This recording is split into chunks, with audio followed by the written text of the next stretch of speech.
I'm going to start recording the process of making an animation now out of the pieces that we put in the project window. I just want to mention that I was reviewing the import into the project window, and I can tell you that you don't need a few of these layers. We won't be using the MMP, and we won't be using the word roles. But in any case, we are going to see this blue MOV piece as a kind of a background motion behind the animation that we do.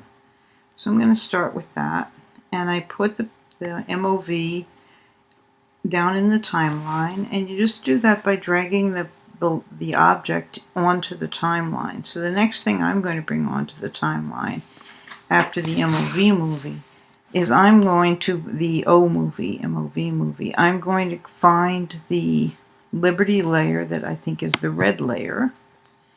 Let me just see here. Oh, I'm showing you how the SEMPTY designation works. That here I've started this movie at the 0000 point, meaning there's 0 hours, 0 minutes, 0 seconds, and 0 frames. It's right here. It's the absolute beginning. And then I'm showing you what this movie will do. It'll add a kind of a moving texture to the back of our animation, although we will not see it very clearly. It's just kind of to give it tone in the back. All right, so that's the first layer that we're going to put onto our timeline. And then after we've done that layer, I'm going to be looking for Liberty in the red kind of iteration. Let's see where the red Liberty is there. And I'm going to pull that down into the timeline and wait for the black line to appear right there. That drops it in on top of the MOV. There it is. And I've made it the right size to fill the image. So what we're going to do now is we're going to animate the Liberty layer. And to get access to the properties, we're going to twirl open the Liberty layer. There's a little triangle there on the side that when you touch it, it sort of opens up the layer. And then there's another little triangle next to the word transform. You'll see that. There's the transform menu. Twirl. We're going to twirl that open also. There it is. And now you can see the things that we could possibly animate. In this typical transform menu, you're going to see that you've got the position of the object, the scale of the object, the rotation, the opacity. These are the things we can work with. So the first thing I'm going to do is I'm going to choose the scale property. Make sure you see the little link between the width and the height on it. The minute I turn on that property by clicking the stopwatch, I'm going to see that there's some keyframes being created on the very first frame of the timeline. This is because I'm asking After Effects to start recording data on these two properties. So going back to the scale property, I'm going to get my cursor in there and change that to a very small number like 2%. And what happens, you see, you get this little tiny thing in the middle of the screen. That's exactly what I'm looking for. So I'm happy with that. And then I'm going to go to that SEMPTY time code, and I'm going to say, where do I want this animation to end? It starts at the 0 point, but it could end at something even like 15 frames would probably be fine, or 10 frames. It's going to be very quick. And so when I do that and enter that property, it slips my time marker over to that position. And now I'm changing this back to 100%. So you see that the animation goes between those two keyframes, and it pops this thing open very fast. What I've done on the second, on the opacity property, is I'm just reducing the opacity to about 80%. And you'll see that what this does is it leaves the kind of red coloration in place, but it allows some of that roiling movement to take place behind that image. And that'll be nice. It kind of gives it a little bit more dynamic look. So if I play it now, see what happens. It opens up, and then now you're going to see just the texture of that roiling kind of look in the back, right? And we notice that the length of the blue movie is 10 seconds. It covers the entire composition, but the Miss Liberty is only about 5 seconds long because that was an imported still. So I'm just going to grab the end of that layer and move it until it fills the entire timeline, so that once Liberty is up there, she's going to be there until the animation is finished. So this is what we've done. And we're just letting that sort of roil along there. Okay. And now we want to start building the animation of the letters that are going to show BMCC TV. So in order to do that, I'm going to go get the layout lines and put those in place. That's a little drawing that I made in Photoshop that I know is going to help to place where the letters animate. So just going to take the layout lines and get them on there. Twirl up the Liberty layer. And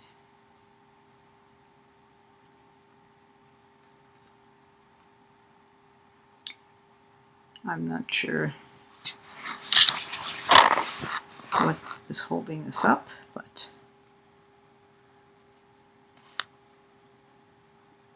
there we go.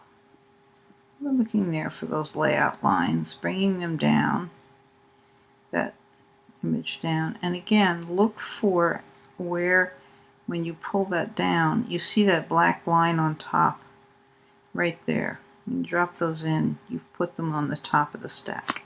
And these are rather fine looking lines. We're not going to see those. When we're done, we're just going to delete that layer. But it's going to help us to position the things that we're about to animate. And once again, the layout lines are not the full length of the composition. You can see it's only about half as long as the rest of the layers. So I'm just going to pull the ends of some of these layers out to make sure that they play for the whole composition.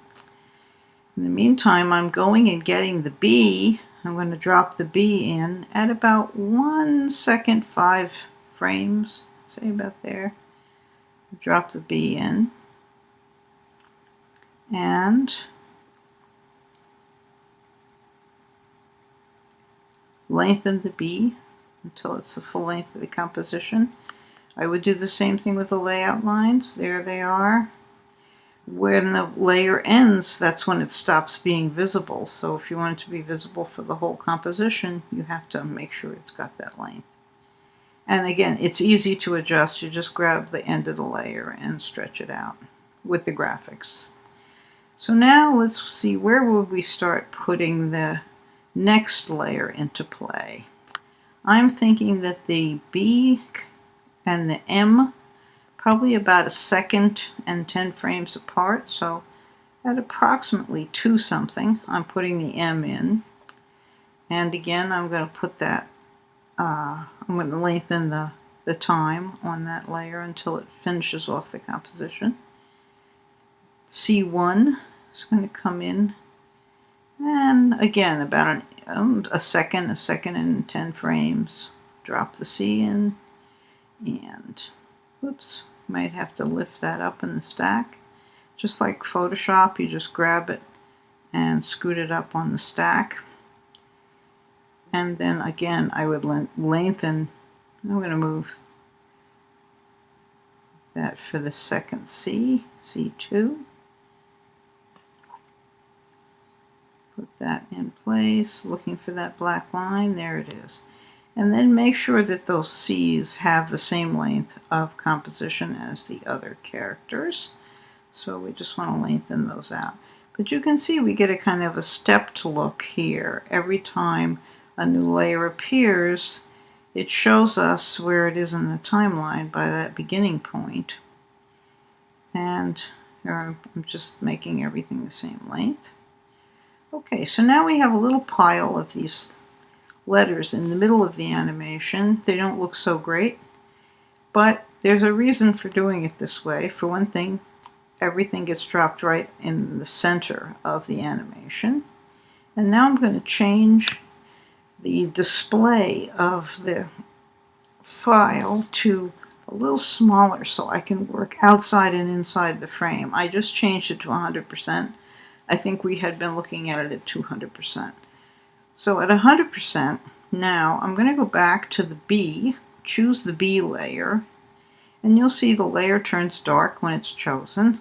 I want to go to the in point of the layer. You tap the I key for in, and I'm going to pull the B outside of the frame. And then I'm going to twirl open the transform menu for B, and I'm going to say that I'm going to put a keyframe here where the position of the B is now. I took it out of the frame. Now when I turn on that stopwatch, I get a keyframe for position. And then I think I'm just going to put, all right, so those coordinates mark where the B is now. And I'm going to say, where do I want it to end? Well, I want it to end on those layout lines. I think of them as sort of like a little piece of tomato or onion and a skewer that goes through it to make shish kebab. I want that B to be like the little piece of onion or the cherry tomato, and the line goes right through the middle of it. And that's where I want that animation to end. You can see, if you scrub a little bit back and forth, what we've just done, that now we have a motion path for that B that we've created between two different keyframes. There it is, comes in. But to give it a little bit more life, I'd like to add a rotation property to that also. So I'm going to go back and turn on the rotation property of the B, and you see a keyframe appearing. And then I'm going to use these little arrows that I see over here on the left to animate back and forth between keyframes.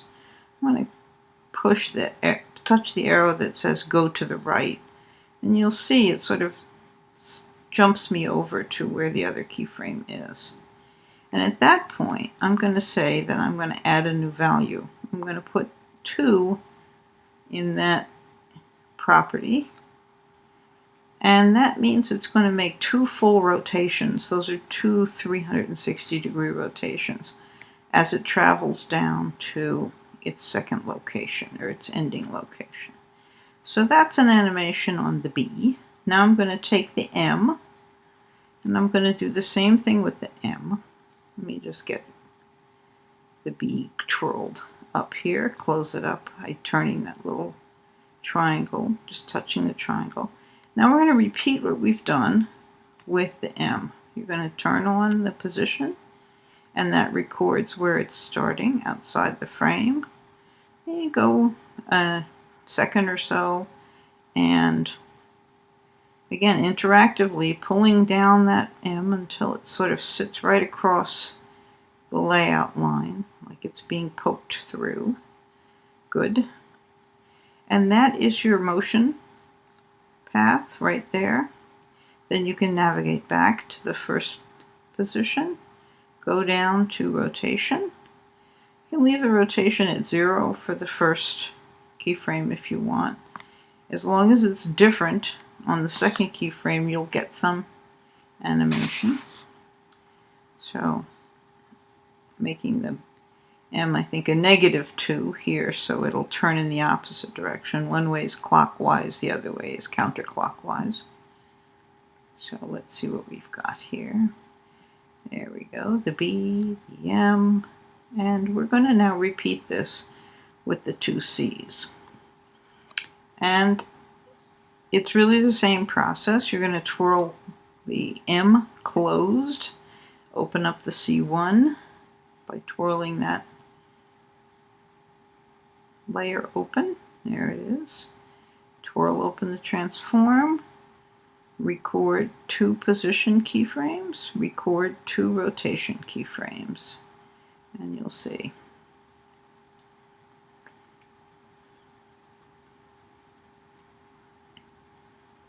So I'm using the little navigation arrows there to go back and forth, taking the C off the frame, outside the frame. That's the first keyframe. Inside. Back down to, again, there's a layout line there. There you go. Sort of leave it there. These are kind of bunched together, these letters. And I would give it some rotation also.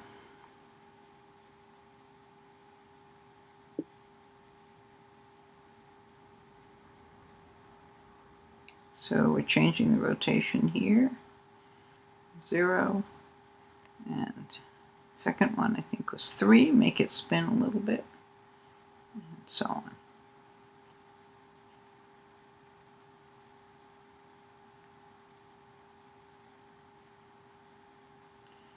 So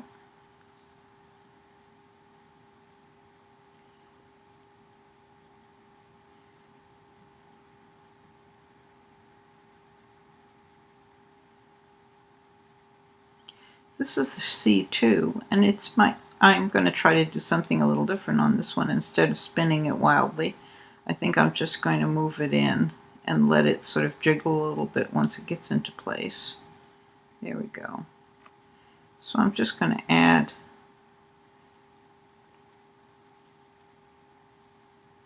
a little rotation jiggle at the end. You do that by going to the rotation at the beginning. Just turn it on. You don't have to give it a value. And then go to the last, almost the very last frame or two before you hit the end of the motion path. And at that point,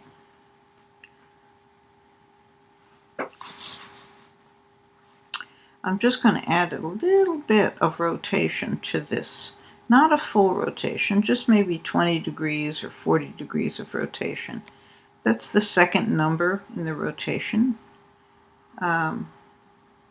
attributes. The first number is full rotations. The second number is just like plus how many degrees or how many degrees. So 30 degrees is enough to make it wiggle. I can just put a keyframe right before the last position that's a little wiggle keyframe. And we'll see if that does the job. You can see that it's rotating the C, and I have to move that over so it can rotate back also. There we go. There's the second one. All right, so now I want to make sure you've noticed how you can use the preview window to play this back and forth and take a good look at what you've done. I'm going all the way to the beginning. I'm hitting the play button, and you know, it looks and works just like a DVD or CD or VHS recorder, and that's what we've done so far. Okay, so that's the end of this section. There'll be another movie, another video.